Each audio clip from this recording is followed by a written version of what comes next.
खोसा साहब सीधे तौर पर उन्होंने नाम लाओगे कि कौन वो लोग ने जिहड़े ये सारा प्रचार कर रहे हैं, इदां दीयां चीज़ां नूं हवा दे रहे हैं जां कह रहे हैं? बाई दे पेज तो पोस्ट पई है क्योंकि 20 फरवरी नूं तां माहौल गमगीन सीगा, तां 20 तरीक नूं पोस्ट पैना कुछ ना कुछ शंके ज़ाहिर करदा है। अंतिम संस्कार हो रहा है तो दूसरे पासे क्लब हाउस ते उस सेम टाइम ते मीटिंग शुरू कर लेंदे, तो कोई लालच वस्सी सी ਉਹਦੇ 'ਚ ਉਹ ਹਿੰਮਤ ਸੀਗੀ ਵੰਗਾਰਨ ਦੀ। ਉਹਨੇ ਸਮੇਂ ਦੀਆਂ ਸਰਕਾਰਾਂ ਨੂੰ ਜਿਹੜੀਆਂ ਇੱਕ ਪੰਥ ਤੇ ਜਾਂ ਸਾਡੀ ਕੌਮ ਤੇ ਜੋ ਜਾਤੀਆਂ ਸੀ ਉਹਨੂੰ ਵੰਗਾਰਨ ਦੀ ਉਹ 'ਚ ਹਿੰਮਤ ਸੀ। ਉਹ ਉਸੇ ਵੰਗਾਰਨ ਕਰਕੇ ਉਹ ਧਰਤੀ ਤੇ ਆ ਕੇ ਉਹਨੇ ਇੱਥੋਂ ਸ਼ੁਰੂਆਤ ਕੀਤੀ। ਲੀਗਲ तौर पर कोई किसी तरह की कार्रवाई भी कर सकते हो अगर ये लोग इस तरह शांत नहीं होंगे है जां इस तरह ही अपने दावे पेश करते रहते हैं? ਦੀਪ ਨੇ ਜਥੇਬੰਦੀ ਬਣਾਈ ਜ਼ਰੂਰ ਸੀ, ਇੱਕ ਸੇਵਾਦਾਰ ਦੇ ਤੌਰ ਤੇ ਜਥੇਬੰਦੀ ਦਾ ਕੰਮ ਕਰ ਰਿਹਾ ਸੀ, ਨਾ ਕਿ ਕੋਈ ਉਹਨਾਂ ਕੋਲੇ ਕੋਈ ਅਹੁਦਾ ਨਹੀਂ ਸੀ, ਨਾ ਉਹ 16 ਮੈਂਬਰੀ ਟੀਮ ਦੇ ਜਿਹੜੇ ਮੈਂਬਰ ਸੀ। जो प्रधान भाई दीप ਵੱਲੋਂ ਥਾਪਿਆ ਗਿਆ ਉਸ ਨੂੰ ਮੁਨਕਰ ਕਰਕੇ ਪਾਸੇ ਕਰਕੇ ਇੱਕ ਨਵੇਂ ਪ੍ਰਧਾਨ ਨੂੰ ਜਿਹੜਾ ਪੇਸ਼ ਕੀਤਾ ਗਿਆ, ਕਿਉਂ ਕੀਤਾ ਜਾ ਰਿਹਾ? ਫੋਨ ਦੀ ਵੀ ਬੜੀ ਚਰਚਾ ਹੋ ਰਹੀ ਹੈ ਕਿ ਵੀਡੀਓ ਪਿਛਲੇ ਦਿਨੀ ਸਾਹਮਣੇ ਆਈ ਹੈ। ਆਖਰ ਕੌਣ ਹੈ ਜਿਨ੍ਹਾਂ ਵੱਲੋਂ ਫੋਨ ਚੁਰਾਇਆ ਗਿਆ, ਜਾਂ ਕਿ ਪੁਲਿਸ ਵੱਲੋਂ ਜਾਂ ਉੱਥੇ ਜਿਹੜੇ ਲੋਕ ਉਸ ਸਮੇਂ ਦੁਰਘਟਨਾ ਸਥਾਨ ਤੇ ਹਾਜ਼ਰ ਸੀ ਉਹਨਾਂ ਵੱਲੋਂ ਆਸੇ-ਪਾਸੇ ਕੀਤਾ ਗਿਆ? ਸਤਿ ਸ਼੍ਰੀ ਅਕਾਲ ਜੀ, ਤੁਸੀਂ ਦੇਖ ਰਹੇ ਹੋ ਇੰਡੋਜ਼ ਟੀਵੀ ਆਸਟ੍ਰੇਲੀਆ ਤੇ ਮੈਂ ਹਾਂ ਗੁਰਇਕਬਾਲ ਸਿੰਘ।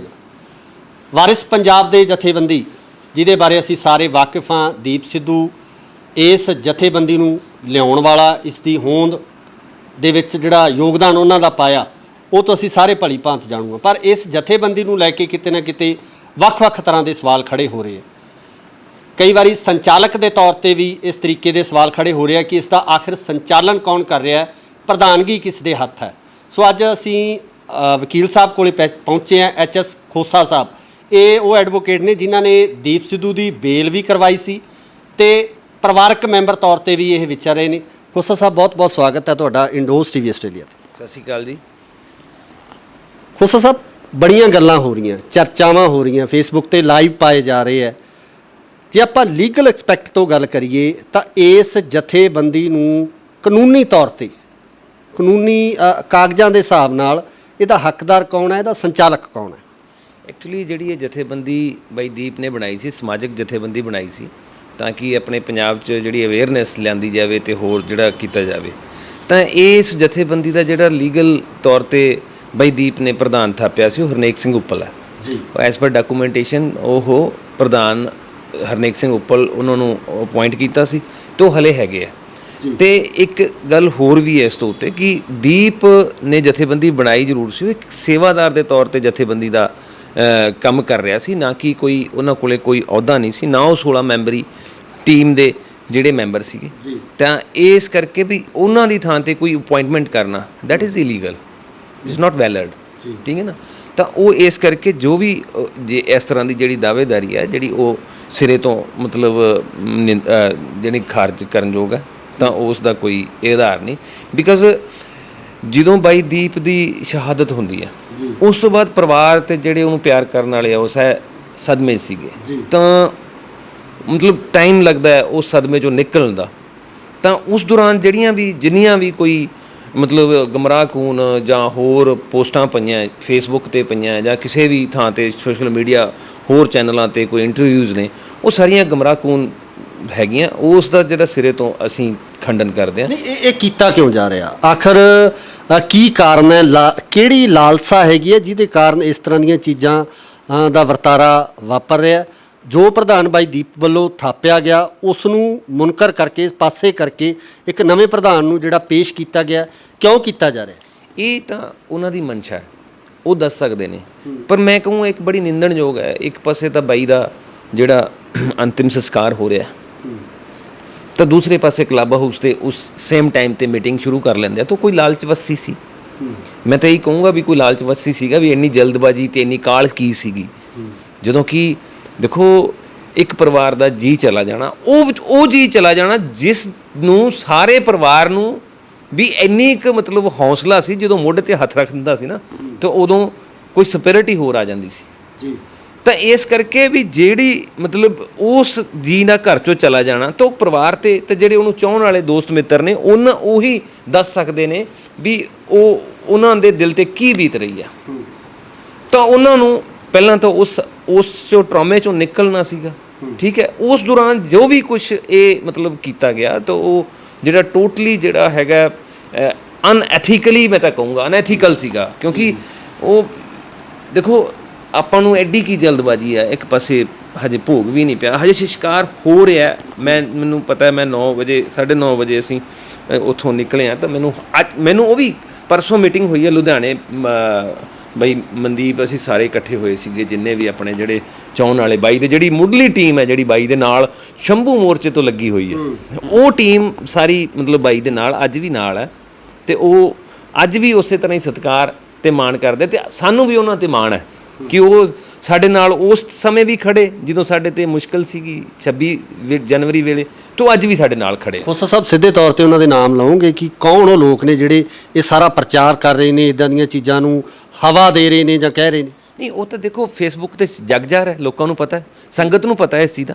ਸੰਗਤ 'ਚ ਕਾਫੀ ਦੁਵਿਧਾ ਸੀਗੀ, ਇਹ ਫਿਰ ਜਿਹੜੀ ਸੰਗਤ 'ਚੋਂ ਦੁਵਿਧਾ ਸੀਗੀ, ਫਿਰ ਇਸੇ ਕਰਕੇ ਅਸੀਂ ਥੋੜ੍ਹਾ ਦੁਵਿਧਾ ਨੂੰ ਅਸੀਂ ਕੱਢਣ ਬਾਰੇ ਅਸੀਂ ਜਿਹੜਾ ਪ੍ਰੈਸ ਨੋਟ ਵੀ ਦਿੱਤਾ ਸੀਗਾ ਲਾਸਟ ਟੂ ਲਾਸਟ ਸੰਡੇ ਜਦੋਂ ਅਸੀਂ ਦਫ਼ਤਰ ਦੀ ਓਪਨਿੰਗ ਕੀਤੀ ਹੈ, ਤਾਂ ਉਹ ਸੰਗਤ ਦੀ ਦੁਵਿਧਾ ਦੂਰ ਕਰਨ ਬਾਰੇ ਹੀ ਅਸੀਂ ਜਿਹੜਾ ਹੈਗਾ ਉਹ ਪ੍ਰੈਸ ਨੋਟ ਦਿੱਤਾ ਸੀਗਾ। ਤਾਂ ਉਹਦੇ ਨਾਂ ਦੱਸਣ ਦੀ ਕੋਈ ਲੋੜ ਨਹੀਂ ਆਪਾਂ ਨੂੰ, ਕਿਸੇ ਦਾ ਨਾਂ ਲੈਣ ਦੀ, ਉਹ ਆਟੋਮੈਟਿਕ ਸਾਰੀ ਸੰਗਤ ਨੂੰ ਪਤਾ ਹੈ ਉਹ ਕੌਣ ਨੇ ਤੇ ਕੀ ਉਹਨਾਂ ਦੀ ਮਨਸ਼ਾ ਹੈ। ਅੱਜ ਦੀਪੀ ਜਿਹੜਾ ਦੀਪ ਭੁੱਲਰ ਦੇ ਨਾਮ ਤੇ ਇੱਕ ਜਿਹੜਾ ਪੇਜ ਚੱਲ ਰਿਹਾ, ਆਈਡੀ ਚੱਲ ਰਹੀ ਹੈ ਫੇਸਬੁੱਕ, ਉਹਨਾਂ ਵੱਲੋਂ ਵੀ ਲਾਈਵ ਹੋ ਕੇ ਇਹ ਸਾਰੀਆਂ ਚੀਜ਼ਾਂ ਕਹੀਆਂ ਗਈਆਂ ਨੇ, ਉਹਨਾਂ ਦੇ ਲਾਈਵ ਬਾਰੇ ਤੁਹਾਡਾ ਕੀ ਕਹਿਣਾ ਹੈ? ਦੀਪ ਭੁੱਲਰ ਇੱਕ ਬੜਾ ਪਿਆਰਾ ਸਾਡਾ ਦੋਸਤ ਕਹਿ ਲਈਏ ਸਾਡਾ, ਤੇ ਬਾਈ ਦੀਪ ਦਾ ਕਜ਼ਨ ਦਾ ਬੇਟਾ, ਬਾਈ ਦੀਪ ਦੀ ਕਜ਼ਨ ਦਾ ਬੇਟਾ ਉਹ, ਤਾਂ ਉਹ ਉਸ ਦੇ ਮਨ ਨੂੰ ਵੀ ਕੋਈ ਠੇਸ ਲੱਗਦੀ ਹੈ। ਤਾਂ ਜਦੋਂ ਦੇਖੋ ਇਹ ਬਹੁਤ ਚਿਰ ਤੋਂ ਜੇ ਕਿਸੇ ਨੂੰ ਆਪਾਂ ਦੱਬੀ ਜਾਵਾਂਗੇ ਜਾਂ ਉਸ ਨੂੰ ਮਤਲਬ ਇਸ ਤਰ੍ਹਾਂ ਨਾਲ ਉਹਨੂੰ ਪ੍ਰੈਸ ਕਰਾਂਗੇ, ਉਹ ਕਿਤੇ ਨਾ ਕਿਤੇ ਆ ਕੇ ਤਾਂ ਫਿਰ ਉਹਦੇ ਵਲਵਲੇ ਮਨ ਦੇ ਬਾਹਰ ਆਉਂਦੇ ਹੀ ਆ। ਤਾਂ ਉਸਨੇ ਜੋ ਕਿਹਾ ਉਹ ਬਿਲਕੁਲ ਸੱਚ ਹੈ, ਉਹਦੇ 'ਚ ਕੋਈ ਦੋ ਰਾਏ ਨਹੀਂ ਹੈ। ਲੀਗਲ ਤੌਰ ਤੇ ਕੋਈ ਕਿਸੇ ਤਰ੍ਹਾਂ ਦੀ ਕਾਰਵਾਈ ਵੀ ਕਰ ਸਕਦੇ ਹੋ ਅਗਰ ਇਹ ਲੋਕ ਇਸੇ ਤਰ੍ਹਾਂ ਸ਼ਾਂਤ ਨਹੀਂ ਹੁੰਦੇ ਆ ਜਾਂ ਇਸੇ ਤਰ੍ਹਾਂ ਹੀ ਆਪਣੇ ਦਾਅਵੇ ਪੇਸ਼ ਕਰਦੇ ਰਹਿੰਦੇ ਆ, ਸੰਗਤ ਨੂੰ ਗੁੰਮਰਾਹ ਕਰਦੇ ਰਹਿੰਦੇ ਆ, ਤਾਂ ਕੋਈ ਇਸ ਤਰ੍ਹਾਂ ਦਾ ਜਿਹੜਾ ਕਦਮ ਪਰਿਵਾਰ ਵੱਲੋਂ ਵੀ ਚੁੱਕਿਆ ਜਾ ਸਕਦਾ ਕਿ ਲੀਗਲੀ ਤੌਰ ਤੇ ਆਪਣੀ ਦਾਅਵੇਦਾਰੀ ਪੇਸ਼ ਕੀਤੀ ਜਾਵੇ? ਦੇਖੋ ਇਹ ਫੈਸਲੇ ਸੰਗਤ ਦੇ ਹੁੰਦੇ ਆ। ਸੰਗਤ ਨੂੰ ਬੇਨਤੀ ਹੈ ਵੀ ਜੋ ਬਾਈ ਦੀਪ ਦੀ ਮੁੱਢਲੀ ਟੀਮ ਨੇ ਜੋ ਫੈਸਲੇ ਲਏ ਹੈ ਜਾਂ ਉਹਨਾਂ ਨੇ ਆਫਿਸ ਬਣਾਇਆ, ਉਹਨਾਂ ਨੇ ਆਪਦੇ ਨੰਬਰ ਵੀ ਜਾਰੀ ਕੀਤੇ ਆ, ਬਹੁਤ ਜਲਦ ਜਿਹੜਾ ਕੰਮ ਚੱਲ ਰਿਹਾ ਹੈ, ਲਾਇਬ੍ਰੇਰੀਆਂ ਵੀ ਅਸੀਂ ਕਰਨ ਜਾ ਰਹੇ ਹਾਂ ਓਪਨ, ਹੈ ਨਾ। ਤਾਂ ਅਸੀਂ ਜਿਹੜਾ ਸਾਰਾ ਉਹ ਪਲਾਨ ਕਰ ਰਹੇ ਹਾਂ, ਤਾਂ ਸੰਗਤ ਨੂੰ ਬੇਨਤੀ ਹੈ ਵੀ ਉਹ ਬਾਈ ਦੀਪ ਦੀ ਜੋ ਮੁੱਢਲੀ ਟੀਮ ਨੇ ਜਾਂ ਕੰਮ ਕਰ ਰਹੀ ਹੈ ਉਹਦੇ ਨਾਲ ਜੁੜਨ ਅਤੇ ਉਹ ਕਰਨ। ਬਾਕੀ ਰਹਿ ਗਈ ਲੀਗਲ ਗੱਲ ਦੀ, ਲੀਗਲ ਐਕਸ਼ਨ ਦੀ, ਤਾਂ ਮੇਰਾ ਖਿਆਲ ਹੈ ਵੀ ਹਾਲ ਦੀ ਘੜੀ ਉਸ ਦੀ ਕੋਈ ਜ਼ਰੂਰਤ ਨਹੀਂ ਹੈ, ਕਿਉਂਕਿ ਸੰਗਤ ਬੜੀ ਮਤਲਬ ਸੁਚੇਤ ਹੈ ਅਤੇ ਸੰਗਤ ਨੂੰ ਸਭ ਪਤਾ ਲੱਗ ਚੁੱਕਾ ਹੈ।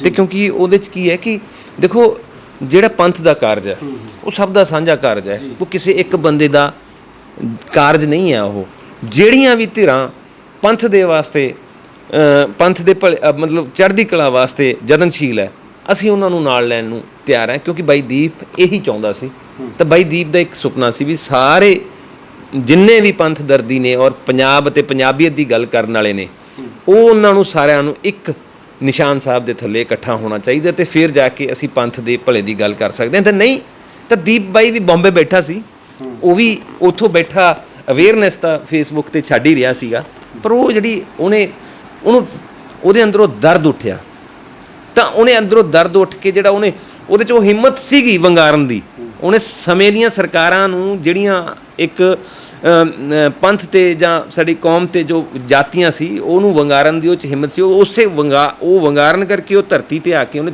ਇੱਥੋਂ ਸ਼ੁਰੂਆਤ ਕੀਤੀ। ਨਹੀਂ ਤਾਂ ਉਹਦੇ ਕੋਲ ਬੜੀ ਸੋਹਣੀ ਉਹਦੀ ਜ਼ਿੰਦਗੀ ਸੀ, ਆਰਥਿਕ ਤੌਰ 'ਤੇ ਬੜਾ ਸਾਰਥਕ ਸੀਗਾ। ਅਤੇ ਅਮੂਮਨ ਤੌਰ ਤੇ ਨਾ ਜਿਹੜੇ ਲੋਕਾਂ 'ਚ ਜਿਹੜੇ ਪ੍ਰਜੰਪਸ਼ਨਸ ਲੈ ਲਈਆਂ ਸੀਗੀਆਂ ਵੀ ਦੀਪ ਤਾਂ ਆ ਜਾ ਮਤਲਬ ਉਹ BJP ਦਾ ਬੰਦਾ, ਉਹ ਲੋਕਾਂ ਨੇ ਅੱਜ ਤੱਕ ਐਸਾ ਕਦੇ ਹੋਇਆ ਵੀ ਨਹੀਂ। ਜਦੋਂ ਬੰਦਾ ਆਰਥਿਕ ਤੌਰ 'ਤੇ ਕੋਈ ਸਾਰਥਕ ਹੋਏ ਨਾ, ਪੁੱਠਾ ਨਹੀਂ ਮੁੜਦਾ, ਉਹ ਗਾਂਹ ਨੂੰ ਤੁਰ ਜਾਂਦਾ, ਉਹ ਗਾਂਹ ਨੂੰ ਤੁਰ ਜਾਂਦਾ, ਪਿਛਾਂਹ ਨਹੀਂ ਆਉਂਦਾ। ਇੱਕ ਦੀਪ ਹੀ ਸੀਗਾ ਜਿਹੜਾ ਪਿਛਾਂਹ ਨੂੰ ਆਇਆ। ਉਹਨੂੰ ਤਾਂ ਉਹ ਤਾਂ ਆਇਆ ਕਿਉਂ? ਉਹਦੇ ਅੰਦਰ ਦਰਦ ਸੀ ਆਪਦੀ ਕੌਮ ਪ੍ਰਤੀ, ਉਹਨੂੰ ਪਤਾ ਸੀ ਵੀ ਸਾਡੇ ਨਾਲ ਇਹ ਕਰੀ ਕੀ ਜਾਂਦੇ ਨੇ, ਦੀਪ ਬਾਰੇ ਇੱਕ ਗੱਲ ਕਹੀ ਜਾਂਦੀ ਹੈ ਕਿ ਜੋ ਲੋਕ ਉਹਨੂੰ ਪਸੰਦ ਨਹੀਂ ਸੀ ਉਹਨਾਂ ਨੂੰ ਉਹ ਆਪਣੇ ਕੰਟੈਕਟ ਦੇ ਵਿੱਚੋਂ ਬਲੌਕ ਕਰ ਦਿੰਦਾ ਸੀ। ਕਿੰਨੀ ਕੁ ਸੱਚਾਈ ਹੈ? ਬਿਲਕੁਲ।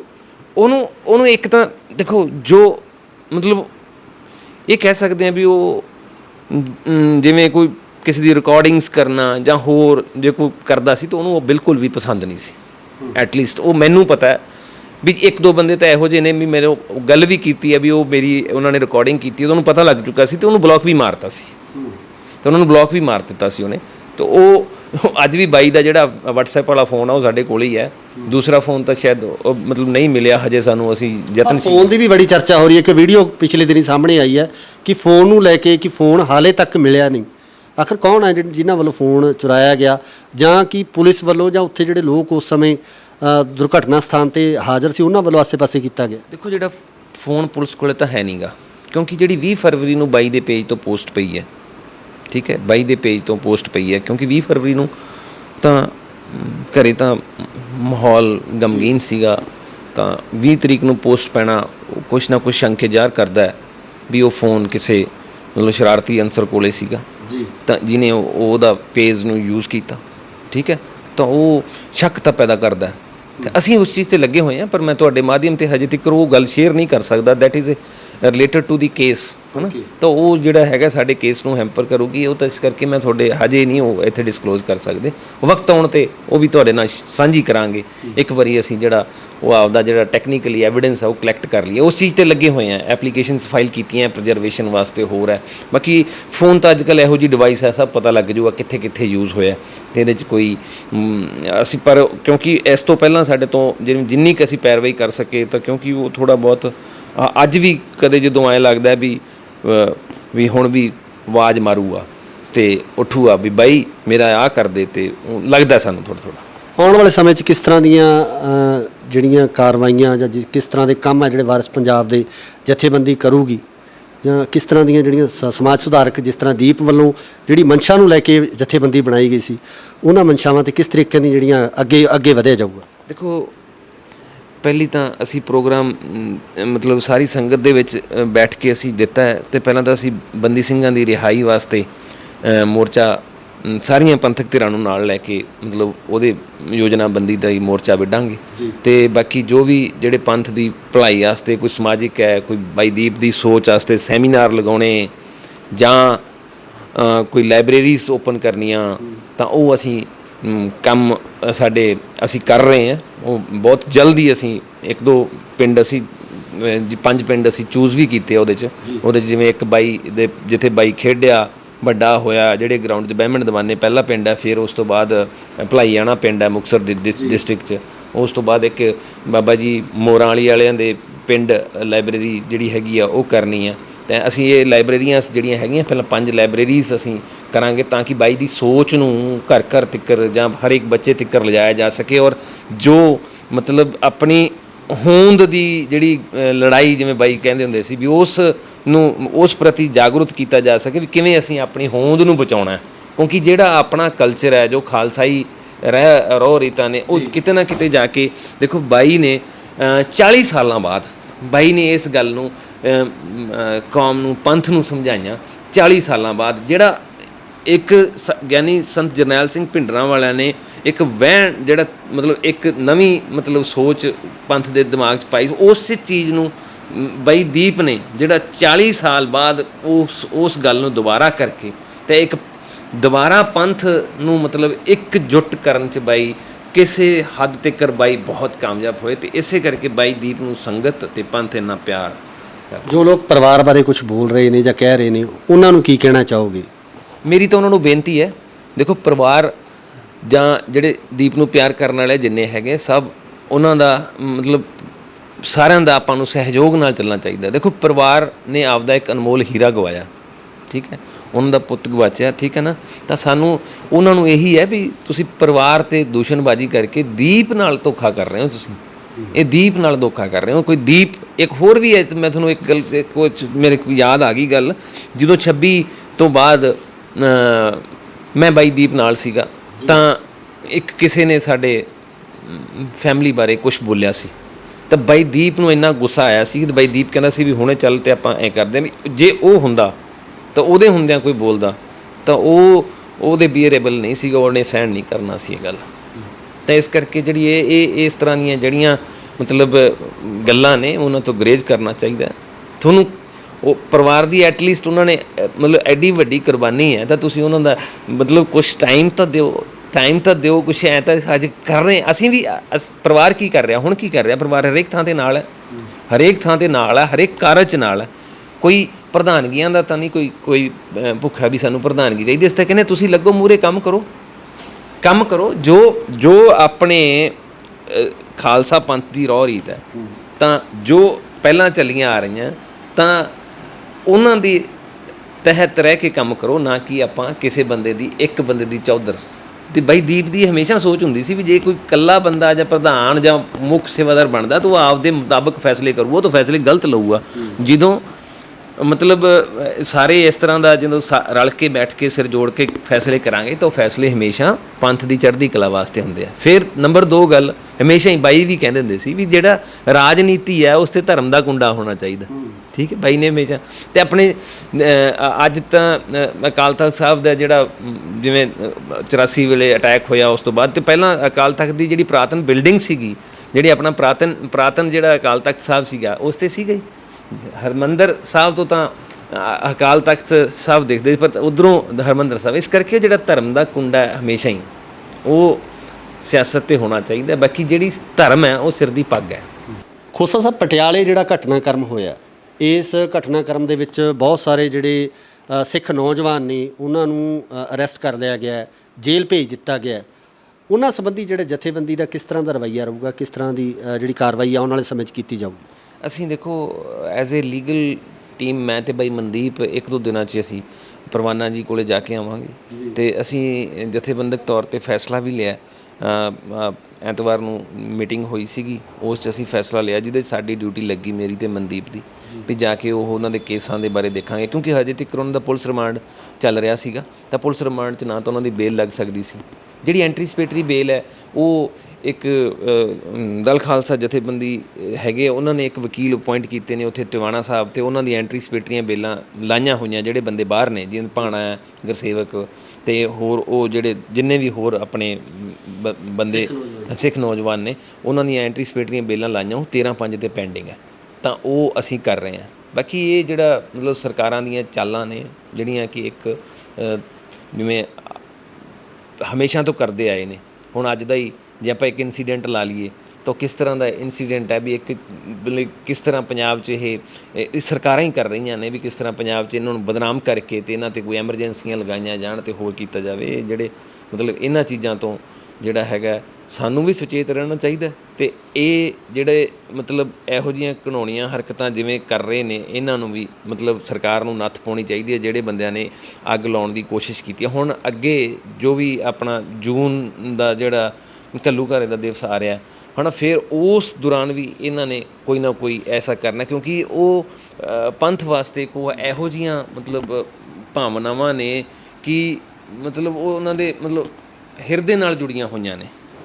ਤਾਂ ਇੱਕ ਸਿੱਖ ਪੰਥ ਦਾ ਤਾਂ ਜਿਹੜੇ ਜਿਵੇਂ ਅਟੈਕ ਕੀਤਾ, ਤਾਂ ਉਹ ਇਸ ਕਰਕੇ ਵੀ ਉਹਨਾਂ ਲੋਕਾਂ ਨੂੰ ਨੱਥ ਪਾਉਣੀ ਚਾਹੀਦੀ ਹੈ। ਅਤੇ ਇੱਕ ਹਰ ਇੱਕ ਬੰਦੇ ਨੂੰ ਆਪਦਾ ਜਿਹੜਾ ਬੋਲਣ ਦੀ ਅਤੇ ਜਿਵੇਂ ਆਪਦੇ ਧਾਰਮਿਕ ਰਹੁ ਰੀਤ ਨੂੰ ਮਨਾਉਣ ਦੀ ਇਹ ਆਜ਼ਾਦੀ ਆਪਾਂ ਨੂੰ ਸਾਡਾ ਸੰਵਿਧਾਨ ਹੀ ਦਿੰਦਾ। ਅਤੇ ਇਸ ਕਰਕੇ ਸਾਨੂੰ ਇਹ ਪੂਰਨ ਹੱਕ ਹੈ ਜੋ ਅਸੀਂ ਆਪਦੇ ਤੌਰ 'ਤੇ ਜੋ ਅਸੀਂ ਘੱਲੂਘਾਰਾ ਦਿਵਸ ਮਨਾਉਣਾ ਹੈ ਜਾਂ ਅਸੀਂ ਸ਼ਹਾਦਤ ਦਿਹਾੜੇ ਆ ਜਿਹੜੇ ਸਾਡੇ ਉਹ ਵੀ ਮਨਾਉਣੇ ਆ।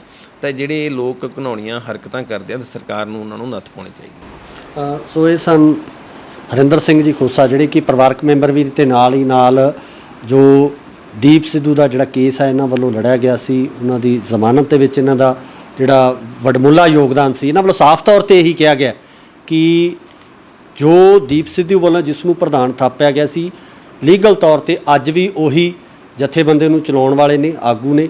ਪਰ ਜੋ ਲੋਕ ਕੁਝ ਗਲਤ ਬੋਲ ਰਹੇ ਨੇ, ਗੱਲਾਂ ਕਰ ਰਹੇ ਨੇ, ਉਹਨਾਂ ਨਾਲ ਵੀ ਅਸੀਂ ਗੱਲਬਾਤ ਕਰਨ ਨੂੰ ਤਿਆਰ ਹਾਂ, ਅਸੀਂ ਮਿਲ ਬੈਠਣ ਨੂੰ ਤਿਆਰ ਹਾਂ, ਇੱਕ ਝੰਡੇ ਥੱਲੇ ਇਕੱਠੇ ਹੋਣ ਨੂੰ ਤਿਆਰ ਹਾਂ। ਪਰ ਉਹਨਾਂ ਦਾ ਇਸ ਪ੍ਰਤੀ, ਇਸ ਗੱਲ ਪ੍ਰਤੀ ਕਿਸ ਤਰ੍ਹਾਂ ਦਾ ਰਵੱਈਆ ਰਹਿੰਦਾ, ਇਹ ਤਾਂ ਆਉਣ ਵਾਲਾ ਸਮਾਂ ਹੀ ਦੱਸੇਗਾ। ਧੰਨਵਾਦ।